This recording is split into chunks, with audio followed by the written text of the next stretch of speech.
आप, ये बंगला है या महल? महल नहीं, संगमरमर का महल बोल। जैसा घर है वैसा ही लड़का भी निकल जाए तब तो सोने पर सुहागा हो जाएगा।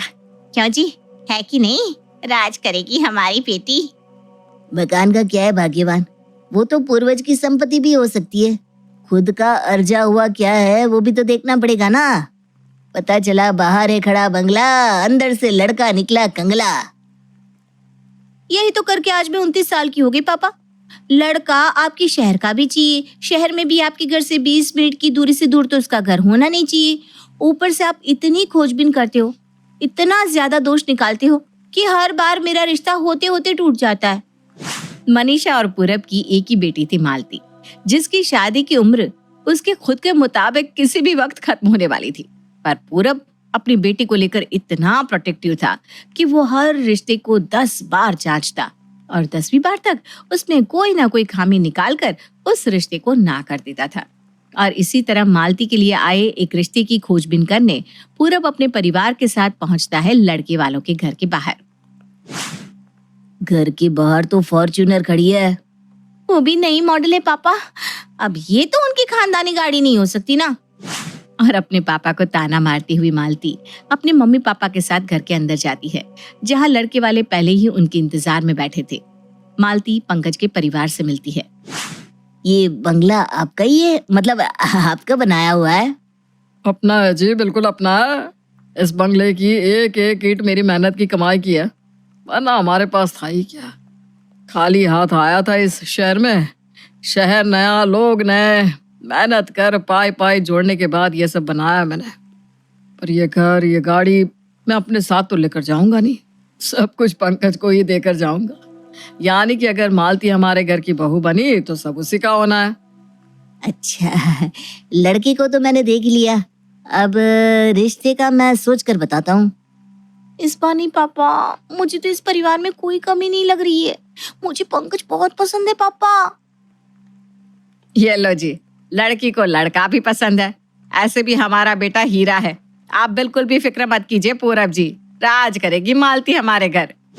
और क्या था, अब जब लड़की ने खुद ही आगे बढ़कर हाँ कर दी तो कौन सा लड़का पीछे हटता।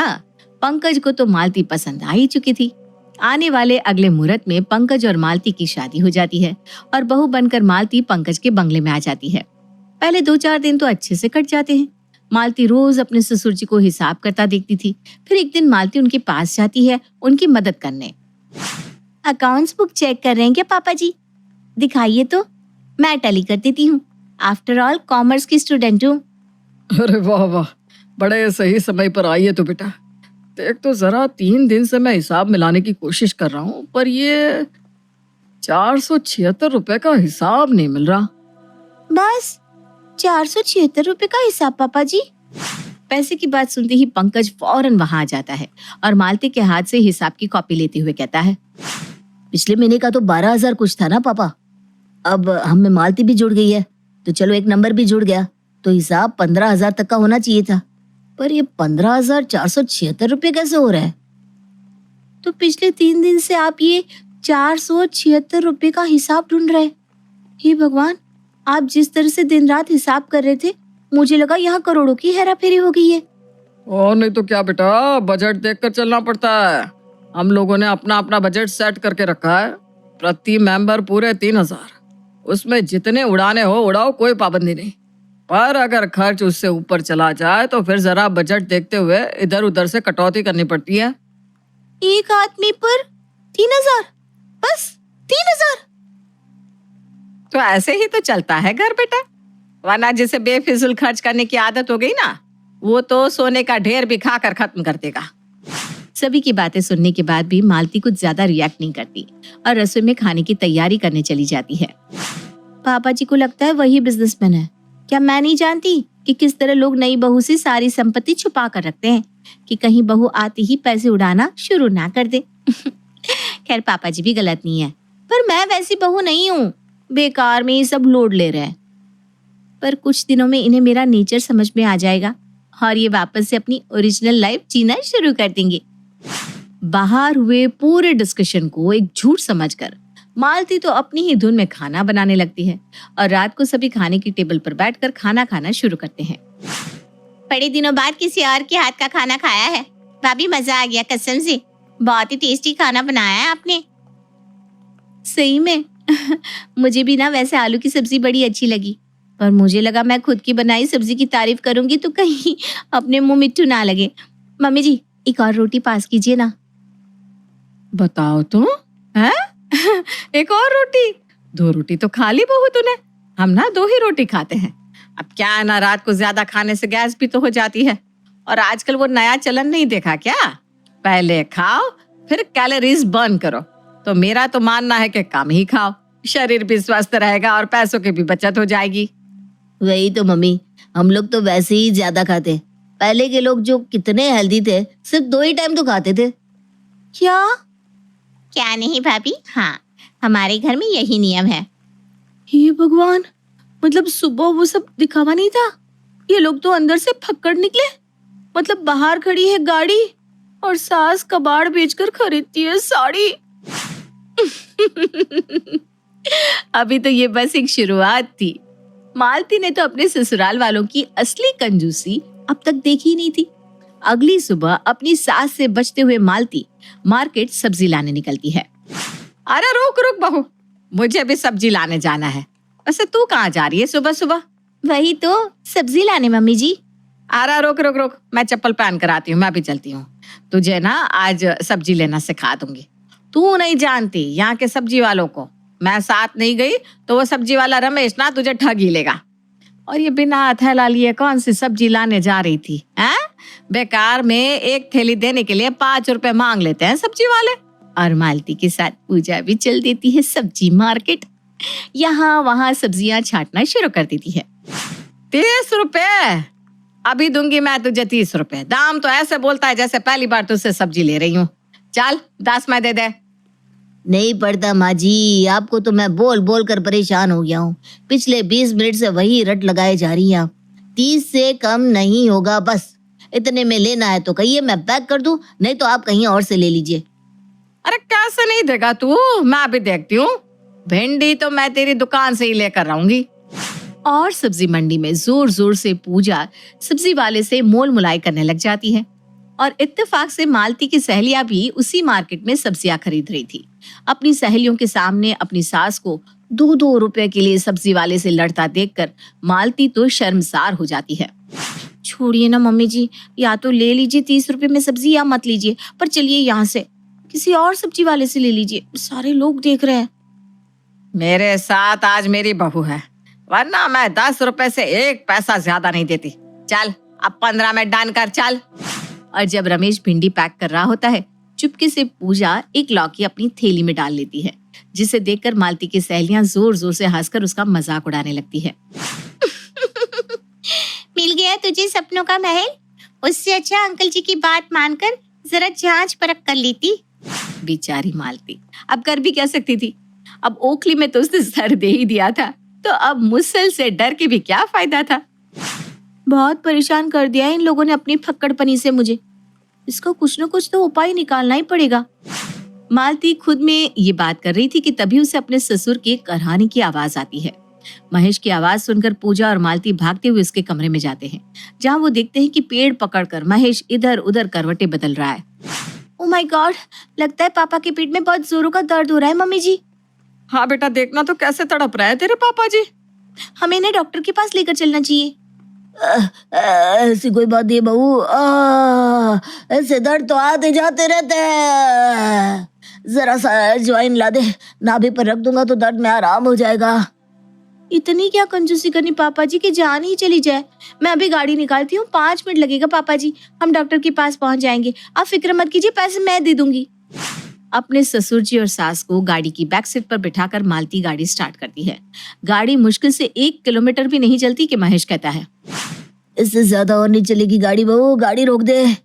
पर क्यों पापा जी, आपके पेट में दर्द है ना, ये सारी बातें तो हम डॉक्टर के पास जाकर भी कर सकते हैं। ये बेकार की बात नहीं है बहू, ये तो सबसे इम्पोर्टेंट बात है। गाड़ी तो हमने बस खड़ी करके रखी है, चलाते थोड़ी ना है। तभी मैं सोचूं इस गाड़ी पर धूल क्यों जमी हुई है।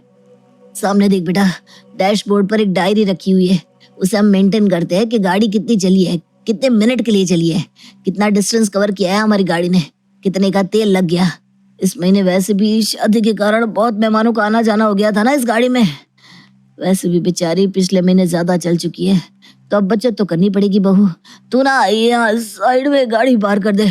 और पूजा जी जरा डायरी में लिख लीजिए ना, आज गाड़ी 1 किलोमीटर चली है। हाँ बहू, तेरे ससुर जी ठीक कह रहे हैं। क्यों बेकार में गाड़ी का तेल फूंकना। पापा जी ने जो बताया तू डायरी में नोट कर, तब तक मैं ऑटो रुकवाती हूँ।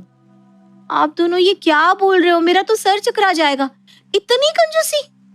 अरे तू 2 मिनट रुक ना बहू, कुछ नहीं होता, पलक झपकते ही ऑटो मिल जाएगा। वैसे तो ऑटो की भी जरूरत नहीं है, 2 पैर मारने हैं और सीधा क्लिनिक पर। तेरे पापा जी के पेट में दर्द हो रहा है, ऑटो रुकवाना ही पड़ेगा। कड़ी धूप में पूजा सड़क पर ऑटो रुकवाती रहती है, पर पूजा की शक्ल देखकर कोई ऑटो वाला ऑटो नहीं रोकता। 10 मिनट तक ऑटो का इंतजार करने के बाद पूजा को एक ऑटो मिलता है और फौरन तीनों ऑटो पर सवार होकर पहुंच जाते हैं डॉक्टर के क्लिनिक। छोटे से दर्द के लिए इतने बड़े क्लिनिक ले आई बहू, तू ना पूरा बजट बिगाड़ कर रहेगी। 40 रुपए मैडम। 40 कैसे? हाँ 40? तू गाड़ी चला रहा है कि घोड़ा चला रहा है? और हम तो 3 ही लोग हैं, चौथा तो तू है, तो 10 तो तेरे भी कटेंगे। बताओ भाई, अपना किराया भी हमारे में जोड़ रहा है। हम 3 लोगों का तो वैसे ही 30 रुपया होता है। ये ले 25 रुपए, और पैसा नहीं है मेरे पास। ये क्या बात हुई भला? 25? क्या मजाक है? चेहरे से तो आप लोग इतने गरीब नहीं लगते, पर हरकतें तो आपकी नौकरों वाली है। बाहू, तू अपने ससुर जी को डॉक्टर के पास लेकर जा, मैं अभी इसके होश ठिकाने लगाती हूँ। और 5 रुपए के लिए पूजा ऑटो के आगे सो जाती है। अरे ये क्या कर रही हैं आप? ऑटो सामने ही खड़ा है बहू, दर्द भी मुझे अब कम महसूस हो रहा है। चलो वापस चलते हैं, बेकार में डॉक्टर एक लंबा लिफाफा पकड़ा देगा सो अलग। और अपनी सास की इतनी ऊंची हरकत देखकर और ऐसी हालत में भी अपने ससुर को पैसा बचाता देख मालती ये ठान लेती है कि अब इन सब के होश ठिकाने लगाकर ही रहेगी। और पूरी दुनिया में चुनकर मालती ये अपनी ननद के लिए एक ऐसे लड़के का रिश्ता ढूंढकर लाती है जो कंजूसी में उसके ससुराल वालों से 100 गुना आगे था। और लड़के का परिवार पहुंच जाता है मालती के ससुराल। पिंकी बेटा, मेहमानों को नाश्ता परोसो।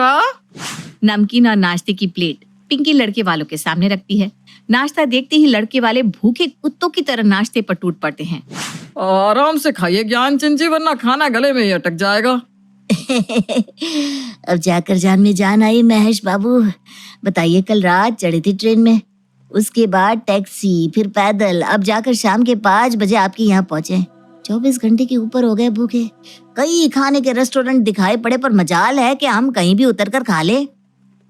और खाते भी क्यों, जब हमें पता है कि हम 1000 रुपए लगाकर लड़की को देखने जा रहे हैं, तो उसका परिवार हमारी खातिरदारी तो करेगा, है कि नहीं? अब हम 1000 रुपए जितनी मोटी रकम सिर्फ लड़की को देखने आने की खर्च कर सकते हैं, तो लड़की वालों का भी कोई फर्ज बनता है कि नहीं? इसीलिए आपके स्वागत का पूरा आनंद लेने हम भूखे ही रहे। नाश्ते की पूरी प्लेट चाट कर सफा चट करने के बाद महिमा कहती है, वैसे थोड़ा और नाश्ता मिलेगा क्या पूजा बहन? हाँ आंटी, क्यों नहीं। और महिमा अपने बैग से 3 टिफिन निकालती है और टेबल पर रखे हुए सारे स्नैक्स को अपने टिफिन में भर लेती है। वो क्या है ना बेटा, अब हम वापस लौटेंगे तब भी तो भूख लगेगी, तो रास्ते में यही नाश्ता काम आ जाएगा, बेकार में क्यों खर्च करना। और इसमें से कुछ बच गया तो कल दोपहर के खाने में काम आ जाएगा। ऐसे घर के एक टाइम के खाने के राशन की बचत भी तो हो जाएगी। जो है टाइट बोतल लाई थी ना आप, उसमें कोल्ड ड्रिंक भी भर लीजिए। वैसे आजकल ना पानी का बोतल भी बताइए कितना महंगा हो गया है। अब तो पानी भी मुफ्त में नहीं मिलता, इसलिए हम तो अपना पानी का बोतल घर से ही लेकर निकलते हैं। अरे बहू, जरा ये पानी की बोतल तो भर कर ला देना। बहुत कंजूसी की थी महेश जी और पूजा जी ने, पर वो कभी किसी के घर से डब्बा पैक करके नाश्ता नहीं लाए थे। पर अपने घर आए मेहमानों को ये भी करता देख वो बड़े हैरान थे। आज उन्होंने कंजूसी का ये गुण भी देख लिया। अब हमें छोटा मोटा आदमी मत समझिएगा महेश बाबू। प्रमोद बाजार में हमारा खुद का मार्केट है, 2 बंगले हैं। आपका बंगला तो हमारे बंगले के आगे कुछ भी नहीं है। 4 गाड़ियां रहती है घर के बाहर। मेरे बाद ये सब किसका होगा? प्रेम को ही तो देकर जाऊंगा ना। और अगर आपकी बेटी हमारी बहू बनी तो सब कुछ पिंकी का ही हो जाएगा। जब आपके पास इतनी संपत्ति है, फिर भाई साहब आप इतनी कंजूसी क्यों करते हैं? लो जी, कर लो बात। पैसे पेड़ पर थोड़ी ना होते महेश बाबू, इसी तरह कंजूसी कर करके तो मैंने अपने 2 बंगले बनाए हैं। अपने पूरे जीवन में कपड़ों पर एक पैसा नहीं गवाया मैंने। ये जो 3 पीस सूट पहन रखी है मैंने, मेरी शादी की है, वो भी ससुराल से आई थी मेरे। देखो, वैसे आपने हमारा लड़का देखा और उसके हाथ में शगुन के पैसे भी नहीं रखे हैं। वाह वाह, ये तो बेहद ही बेशर्म लोग हैं, सामने से ही कह देते हैं। लड़के वालों की तरफ से ये बात सुनने के बाद मिलनी के नाम के 1500 रुपए पूजा लड़के के हाथ में रखती है। 500, 1000, 1500, ये तो बस 1500 ही है आंटी। 500 और होंगे क्या आपके पास? वो क्या ना, ट्रेन का भाड़ा फिर टैक्सी का भाड़ा सब मिलाकर अब तक 1000 रुपए जितनी मोटी रकम तो लग चुकी है। अगर 500 और हो जाता ना तो हमारा आना जाना का किराया निकल जाता। अब इन लोगों को पता चलेगा कि इतने पैसे होने के बाद भी जो लोग कंजूसी करे उनके साथ रहना कैसे मुश्किल हो जाता है। ये सोच सोच कर मालती मानी मन खुश हो रही थी, तभी महेश कहता है, रिश्ता पक्का है समधी जी। वैसे जिस हाथ से आपने 1500 लिए हैं उसी हाथ से 1500 वापस भी कर दीजिए। अब हमारी बेटी को भी तो मिलने के नाम का कुछ देते कि नहीं आप? वैसे आज आपकी कंजूसी ने मेरा दिल जीत लिया भाई। समझ रही है ना बहू किस चीज में पीछे रह गए थे हम? इसी तरह कंजूसी करते रहते तो आज हमारे पास भी 2-2 बंगले होते हैं। पर कोई बात नहीं, अब इतने अच्छे रिश्तेदार बन गए हैं हमारे, अब यही हमें ट्रेनिंग भी दे देंगे। और मालती का पासा पड़ जाता है उल्टा। जिस फक्कर ससुराल वालों से वो बचना चाह रही थी उससे भी महा